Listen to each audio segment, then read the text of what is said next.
own feet for that. Well, No summoner teleport there.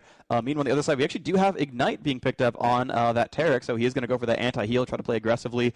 The Graves has Flash and a summoner heal for himself, so no exhaust, actually, interestingly.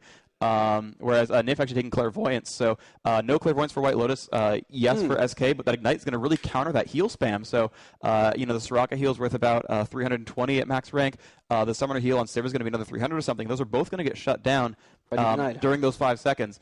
And another Ignite being up on Yorick. So actually we see a lot of Ignites, or 3 Ignites for White Lotus. 0 exhaust, they're not necessarily trying to shut down damage output, but they are trying to really crush those heals through. Yes, absolutely. And that is absolutely a strong strategy against what's going on there from the other side. The question for me is really, I'm just looking at this. Yorick is going to be able to farm against Irrigan no matter what, right? He's just going to spam ghouls all day long. Mid lane, Brand versus Kassadin. Yes, Kassadin can shut down any caster just because of his silence, but I can also see Brand just being safe, and once his W is high up enough, he can just farm safely if he wants to. So I really think this is going to come down to bottom lane and junglers. And I have to say here, in my opinion, Skarner is the stronger jungler than Maokai. Yeah, I'm trying to think of what the ganks are going to be. So Soraka and Sivir can't force anyone to sit still, right, whereas Taric definitely can, and Graves to a small extent with a smoke cloud, though not exactly a giant slow there. And so I'm thinking about the gank paths. Bottom lane should be decently safe for purple team. There's no kind of wall you can kind of get around. So that should be okay. Blue team is actually the scary lane to be in at bot lane, whereas this Aurelia at top lane is actually a little bit difficult. You can get around through that tri-brush kind of gank there. And with Skarner and Yorick, you've got 2 permaslows, which are the exact types of things you want to fight Aurelia. Aurelia's passive is that she takes basically shorter duration stun, slows, roots, things like that. Which doesn't matter if you could just refresh it all the time. Which, if they last 2 seconds and you can cast them on a 1.5 second cooldown, who cares? So interestingly, Aurelia actually might be pretty gankable here. That's actually a good lineup there that could shut that down. And meanwhile, of course, you do have the Taric stun and the possibility of the Skarner jumping at you. But when your ranged AD is Sivir, she has that spell shield that's going to make things just a bit difficult for you to deal with. So, hey, Freak, let's talk really quickly about camera. Would you like me to run the camera? Would you like to run the camera? I can do it. Whichever one. I think if one of us misses a fight, we can try to switch over. But maybe we'll sit on mine for now, and then we'll see how it goes. But if I'm failing at moving the camera around, then we'll switch it over. We'll see, who has the better habits. All right. Yes, absolutely. Cool. So I do like the skins here, except for Yorick. Yorick a bit lazy there on the skins. That's a shame. Skarner as well. But yes, that Bloodstone Taric, that looks really good. And that's the Jailbreak Graves, isn't it? Jailbreak. Yes. Well, I don't know why we didn't call him sci-fi Graves. I don't know. But looks like skins advantage actually going to SK though, so that's actually quite the big deal. 5 versus 3.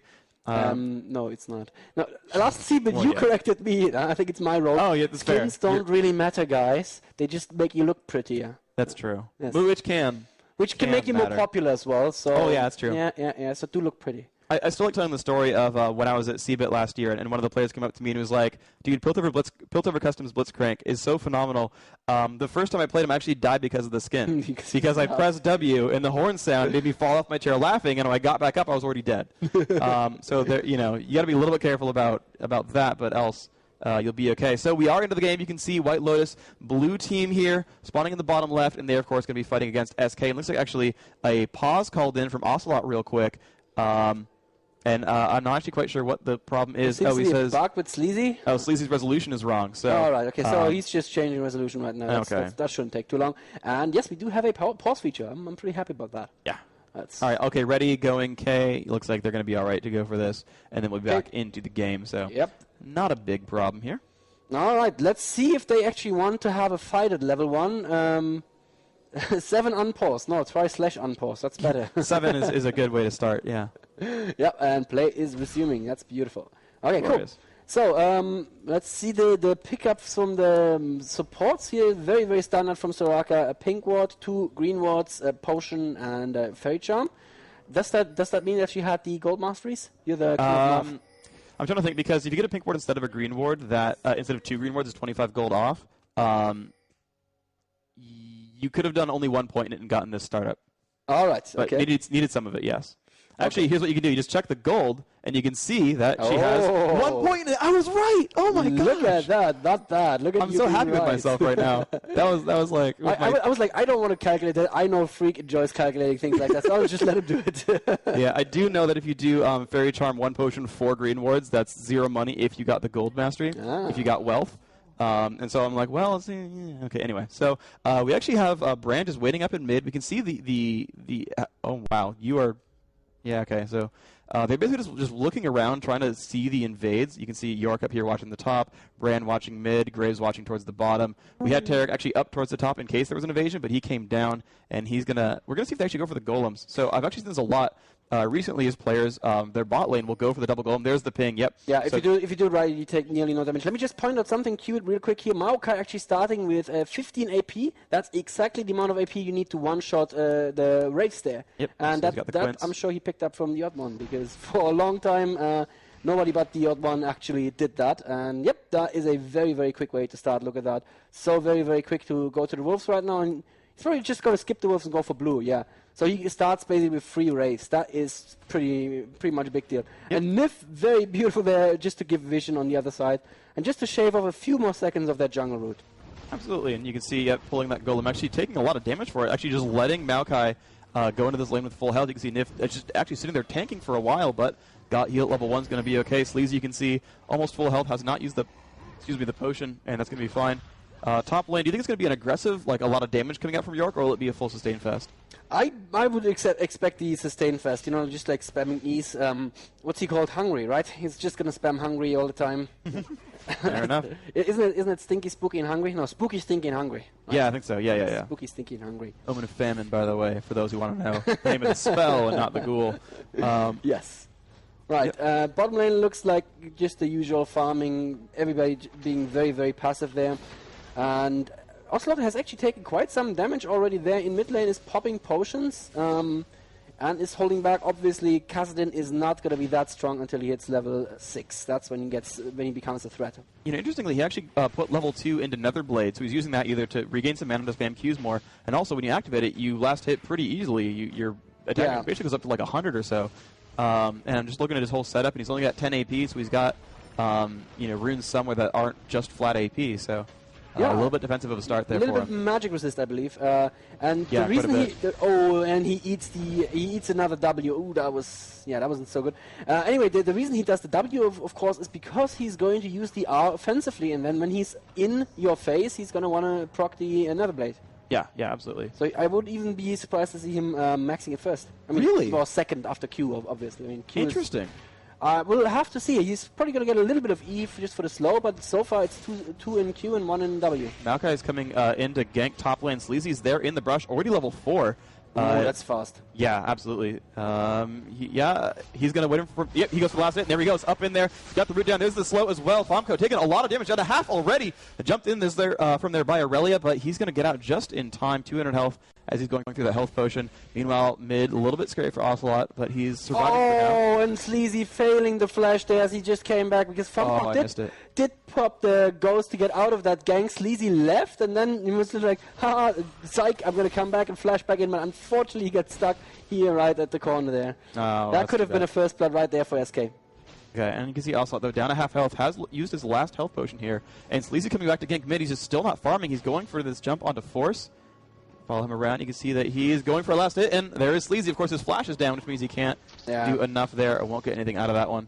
Spawn actually got quite low, though. You can see, despite having Tarek, who actually is still not ranked a point in heal, actually. Wow. 2 in Shatter, 1 in Dazzle, and then it got out of health, so... Yes, that's what's happened. That's what happens when you don't have a heal. And it looks like the bottom lane is now slowly turning in Candy Panda's favor. Spawn is going to lose a little bit of farm there if they push it quickly enough. That's exactly what Candy Panda is doing right now. As you can see, he's right-clicking those minions to push into the tower as quickly as possible, just hoping not so much to do damage to the tower, but just to make the tower kill some of those creeps so that Graves misses them. And a couple of things I want to point out real quick is Candy Panda just put a point into Ricochet now at level 4. Knowing that he's fighting against Tarek Graves that have that point stun, he wanted that early point in Spell Shield to make sure he didn't get jumped on and didn't die. And you can see his flash and his heal are both up. But Nif actually did have to burn his flash a while ago because presumably he got jumped on by Tarek and Graves, but with flash was safe. So just FYI, a little bit of those build considerations. When your lane is brutal, you might want an early point in Spell Shield. Yes, that is not a bad idea at all. Of course, if you have the reflexes to pull it off. Yes. But, you know, Tarek's stun kind of travels like an ocean liner, so you should have the time. It's not the fastest particle in the game. Not exactly, but look at the last hits right here. We can see, let's look at the mid lane first. We got 26 for this Brand, and 42, by the way, for Kassadin. So how is he doing this? How is a under level 6 Kassadin out farming a Brand? I don't understand. It's pretty brutal, though. Yeah. I mean, that's just really good for him. Yep. And there we go. Candy Panda just blocks that stun. They're fighting against Spawn, doing some good damage. They're trading back and forth a bit. And actually, they've got pretty much equal items. Plus one Doran Blade. They both had to go back and buy. And Candy Panda, wow, that damage output really massive on Spawn. But Skarner is right around the corner right now. There is the stun now on Nif, who goes quite low. There's an ignite on him as well. But Nif doesn't worry about that at all. He's actually going to heal Candy again, isn't he? Yeah, he's just going to heal Candy, and of course he has 2 points in heals, so those heals actually do quite a lot. At the same time, Sleazy was setting up for something mid lane, but changed his mind there as he saw Skarner come up. I think he saw him, not sure. He just saw him or he sensed him with his Jedi senses. Top lane, Kevin is doing a lot of damage again against the Graves there. Fomko now running for his life, and we can see the same in the CS as well. 57 for Irelia versus 33 for Yorick. So wow. Yorick is trying to do the whole E-spam farming thing, but it's just not working out for him. Yeah, he is falling behind, absolutely. Actually, he put 2 points into Omen of War as well, so he's actually using that for a bit of damage early on and not just going for full sustain. Yes. But yeah, you know, we've seen without any kills or dragons or towers of either side, we've got a 900 gold advantage, 900 to 800 gold advantage for SK. And Ocelot just stole the enemy blue. Oh, wow. Nice play by Ocelot and, yeah, by Sleazy Weezy, of course. They've been coming on together, and they did seal it away, so good job. Yep, Force still doesn't know this has been happening. He's pushing the lane quite aggressively, but now, surprise, surprise, there's an enemy Kassadin with the blue coming from the wrong angle. Yep. Yeah, and they did try to steal that. The second blue is, yeah, Skarner was trying to steal it, but look at how quickly bottom lane reacted. So I take everything back that I said before about Candy Panda and Nif being a little bit slow to leave the lane. That was very good reaction time there on protecting their own blue. Although I think one thing they did wrong was actually clairvoyance him, because basically, you know, blue team, White Lotus, they did ward this, and they did go for the steal, and SK were like, he's probably going to steal our blue. And so bot lane went up there, Kassadin went over, everyone started converging on it, and then they CV'd. And when he said, the spotlight's above me, and he pieced out, and Skarner ran away. Yes. But if they knew he was going to be there and just kind of do it, they'd be like, well, let's just bait him. Take him, yeah. And Spawn has to go home again, very, very low health, and Candy Panda is just winning that lane like we predicted. He would 51 CS for Graves, 53 for Sivir, but she keeps sending him home, so he must be behind in experience now, mustn't he? She just hit 6. Graves is still 5. He's about at 6 Yeah, as he's well. close to 6. Because also Sivir's recalling every time she pushes him back. She doesn't want to like fight a lane down an item. So okay, and that's there we go. Ultimate, and now that's going to be quite some damage to the tower done. Yeah, absolutely. And that's actually, that's doing a lot of hurt right there. They're almost out of minions, though. They've got to be a little bit careful. They will back off at about 1,000 health. Yeah, they were very careful. There was a CV from Nif as well, making sure that nobody was coming in through the northern path there. And Graves just came back into the lane and very, very aggressively doing a good amount of damage here against Candy Panda, actually. But Dumesha not in range to land the stun. Of course, there's the spell shield as well. So Darker, the Skarner came here for no reason. Yep, he is still coming through very, very often, but they have it ward covered. Look at that, bam. There's the Boomerang Blade coming out, pushing back Skarner. Honestly, if I was Skarner, I'd just sit there and keep recalling and burning her mana, but...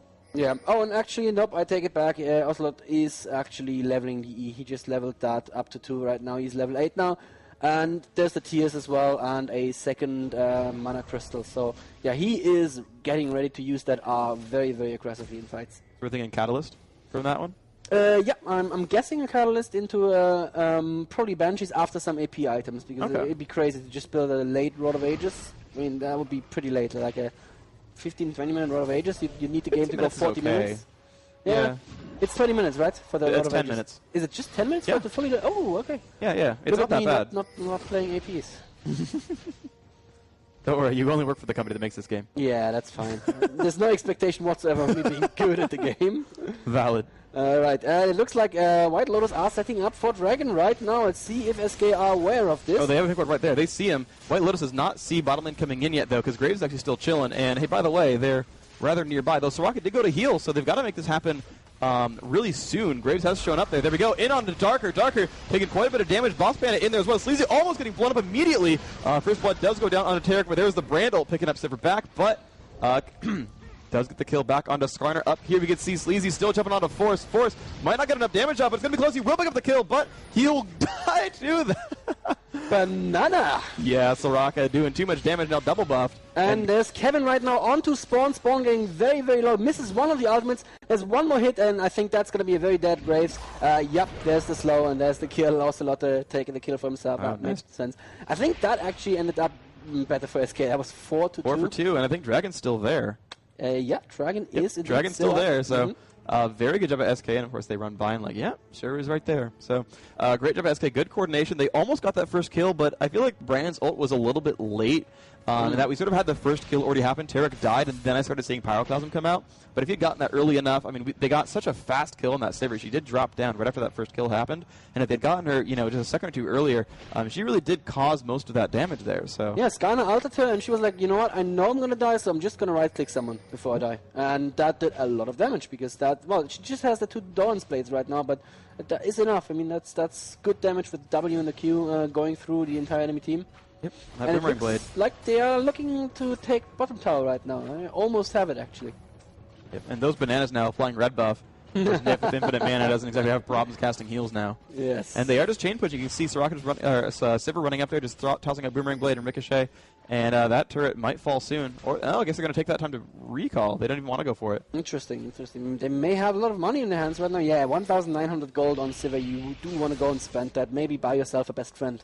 Yeah, that sounds decent. Yeah, that's what you do. Irelia in top lane still dominating that Yorick. She is at 103 CS versus 84. I would say that's an advantage for Irelia. Absolutely. Mathematically speaking. Yes. Sleazy now trying something on Brand, but Kassadin's not quite back in the lane yet, so I'm not sure what Sleazy's doing. He may just want to come and hold the lane. Not sure. No, he's waiting the brush there. And Force is warding, and yep, perfect ward there. Good, dodges the Q and actually gets a sapling. Also, it comes across the wall, puts the silence down on him, but there's Dark, and also he has to burn his flesh because he is afraid of that lobster ultimate. That is not tasty at all. That would have hurt him by quite a bit, and yes, of course, Brand should have has cooldowns back as well. So after that ult, he could have been just pulled in and hit with the seer and stun. So yeah, but they are taking another blue away from Team White Lotus. Yep, and they've got a lot of guys at the top too. They could almost pretty much just like jump the Yorick. Theoretically, just have the Khazad jump over the wall with Rift Walk, and but he's gonna go ahead and just go for minions right now. Yeah, just farm some more. And Sivir's playing against Graves by herself. Bot lane, Canyon Panda should be okay there. 89 versus 85. Somehow that Spawn guy is actually a pretty good player there, Freak. It took me a while. Somehow he's a good player. Wow, that's I don't understand how that works. But no, he's actually really, really good. Yeah, whenever I look at the bottom lane, it looks like they're being dominated, and then he ends up having more CS. And that was a good reaction time there on Canyon Panda, shielding that stun. That was a point-blank stun, and he still shielded it. Yep, so doing very well, very well there. The Spawn getting pushed back. Also, let's come in bot lane right now. Yep, they have not spotted him yet, and he's going to go in. There's the mark down on Graves, and that is certainly going to be a dead Grave if Ocelot... Oh, he's actually charging his ultimate. Oh, yep, dear. That's just what I said. He likes using the ultimate for damage. He has it at 3 stacks right now. How many is it? Is it 4 so? Yeah, anyway, he's going in right now. He missed the ultimate by a little bit, but Spawn is still going to go down. And one more ultimate on Tarek, and that should be a very, very dead Tarek right there. Oh, he flashed out of it, but it still wasn't quite enough. That was a beautiful move for the Tarek, flashing out of the Kassadin ultimate. But yeah, he just delayed his death by a few seconds. Yeah, Brandon Skarner around there. Skarner, unfortunately, never getting it in range to pop that ultimate. They managed to kite him pretty much the entire time around. And Alpha's going to just go ahead and push this turret down with the team, and they're going to go for, it looks like the first turret kill of the game. That will be theirs. Nif going for the last hit there, and going to leave it to minions. All right. Yeah, last hitting towers, of course, in our game, doesn't really do much. The entire team gets 150 gold no matter what we do. Yep. And they're going to go now for the push onto this dragon, of course, when 2 were dead. Yeah, it's a long walk back from the summoning platform, so looks like going to be just fine with this one. Yep, Skarner ultimate used there for a little bit of damage as well. And that now puts SK about, 5k gold ahead? That is pretty good. Wow. Yeah, they're winning about by quite a quarter bit. of the total gold that any team has. Yep. Yeah, I would say strong advantage right here for SK. Everything's going exactly like they wanted to go. And Ocelot is not even there with his build. I mean, he's not started buying damage. I mean, he has the boots, but that's basically it. Yep. And But yeah, that ultimate, you just need some mana, and then, the AP ratio doesn't get multiplied as you get stacks of Riftwalk. It's just the 100 base damage that goes up, or the 60 base damage that goes up. So exactly, stacks up to 10 times that, so you can do 600 additional damage if you stack it high enough. If That's pretty insane. If you can burn 1,000 mana per cast. Yes. If you can do that. That's probably not going to happen. Tall order. Yeah. You'd need to stack a few Archangels for that. Just a few. Yeah. It's looking very, very good, though, for Team SK right now. I don't know what would happen. They would need to really botch up a Nasher or just fail at the team fight. At this moment, it looks like everything's going exactly like they wanted to go, and they haven't even really started building damage on their main carries. I mean, the Sivir just now built the Bloodthirster. Ocelot is saving money, I would guess, for needlessly large rod, or is he just going to still go for a Rod of Ages? That's the big question right now. Because he could just conceivably leave that Catalyst in his inventory until he wants to turn into a Banshee's late game. Yeah, well, oh no, he's going for the Rod of Ages. Yep, Okay. and he already combined it, so that is the Rod of Ages. Plus 1 point for Freak. And let's see what they're going to do with this one. So they're pushing through mid a little bit. Sleazy kind of spamming down on this, getting babysat by Soraka. I still think, though, there's a pretty good chance for White Lotus because, again, they have that Yorick Graves combo. Looking at sort of what they've got here, Maokai is great for AoE, but he's not, I think most of his power really is in his ganking potential, and of course that's worked well so far. They've gotten a number of kills, some of them enabled by Maokai, some of them enabled just by his invasions, by giving blue to Ocelot, things like that. But I think Skarner, is a scaling monster. I think Graves is a scaling monster. Of course, granted Sivir is as well, but they have the ignites to block out those heals, and honestly, in a big enough team fight, if you don't get enough durability, and again, this team has a lot of stuns and suppressions, you can just pin down this Kassadin. If Kassadin gets in range to hit a Riftwalk, he can get Skarner ulted. Yeah, absolutely. And honestly, this is enough. Like, they can burn through that health. Like, yeah, he's got some magic resist, but Graves is a burst caster AD. So, he gets hit there by Q and R at point blank, and he's going to lose like half his health. So, realistically, I think certainly SK are winning, and honestly they're likely to win this game because of this advantage. But you cannot count the team composition out. There's definitely an opportunity to come back here. Right. Yorick, of course, losing his top lane rather hard against Irelia. But Irelia's she's now finished the Trinity Force, and I think that should make you quite happy, Freak. Oh, yes. That means she's not going to go all tanking. Oh, look at that Tariq's health there. 0 MR on him. Yeah, that's probably not good. What I mean by that is that that Irelia can still jump in and actually force Skarner to burn his ultimate on her, because she is going to be a threat with the Trinity Force. She actually puts out quite some damage. Yes, tons of. Yes, I didn't want to infringe on your copyright. Thank you. Yeah, that is my line to say. Don't you dare steal that. Yes. Let's see what they can do. So they do have 3 mid. Irelia's going to go back towards top lane, actually, and just jump around on the minions. And back to bottom she goes. Okay, back to mid she goes. No, yes. Okay, back to farming. Never mind. Ocelot's still doing a lot of damage against anyone who gets anywhere within range. He's only at 87 AP right now, and they actually just warded it, and Sleazy Weezy going in against the great Yorick, but nobody following up. Beautiful ultimate there from Brand, but it's not actually doing enough damage. There's Yorick falling to Ocelot, who immediately flashes out again. Tariq falls as well, and I think that should be the team fight right there for SK. Yep, there's Graves and Skarner going down as well, and that could be a mid-init there. Irelia jumping in against the turn. There's the... Oh, no, not quite. Yeah, that's the ace. Okay. Yeah, there we go. Ocelot taking a lot of damage from that turret, but thankfully had the Soraka heal on, which made him survive that little encounter. And that was just a complete ace right there. They absolutely jumped on. And it was a 4v5 to start as well, as Kevin was not there at the beginning. She did jump in partway through that fight, but, they just dominated that fight really, really hard. Just... Maokai ran to the front. You took a little bit of that front-loaded burst. Didn't really care so much. Yep. And they just crushed everything. We saw basically Tarek just died to Ignite. Basically, got bursted down to about 5%, and they're like, "Yeah, he'll fall. It's cool, whatever." And I saw a Brand ultimate go in and actually bounce perfectly between Sivir and Soraka and not do any damage. I think as a Sivir master spell shield on the first bounce. That's could have spell some of it. I still have summoner heal up, so it wasn't that, but Nif definitely did burn Wish. That was some of it. Did have that rank 5 heal. That's a big deal as well. And they just got enough health back. They survived all that opening burst. Yeah, that is going exactly the way it should. And everybody who was saying that SK's new team is not practiced, and I think that team fight, even though Kevin wasn't there when he should have been there, it still went really, really well for them. And you saw Ocelot's positioning in the brush. He was in the very, very front. He wanted to do damage right away.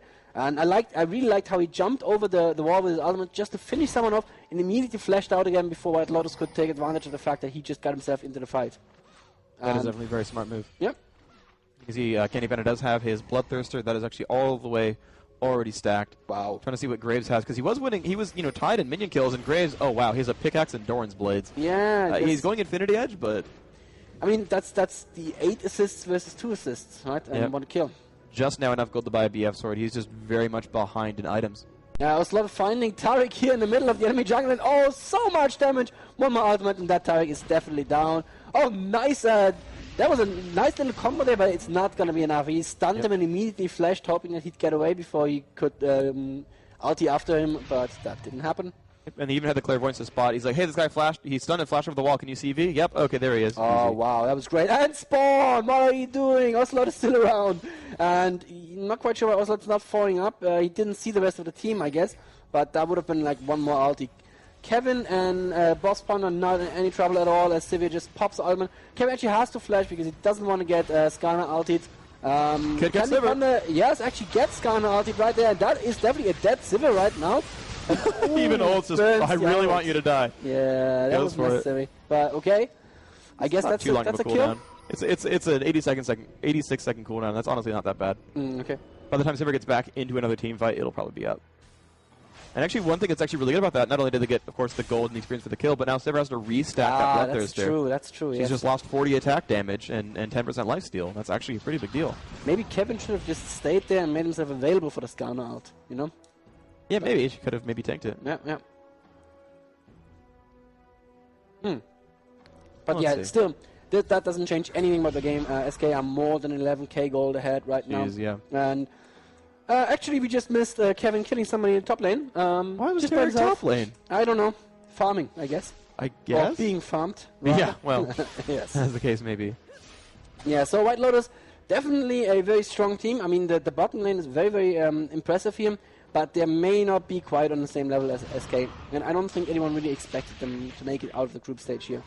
Fair enough. Yeah, they were the big unknown, though. You can see, Curse missing their lineup and Solo mid, possibly on a very big losing streak. Certainly SK seems to be in great form right now. Maybe White Lotus is having a bad game, but you never know. The rest of the group, we haven't seen them yet. We have no idea if the sort of,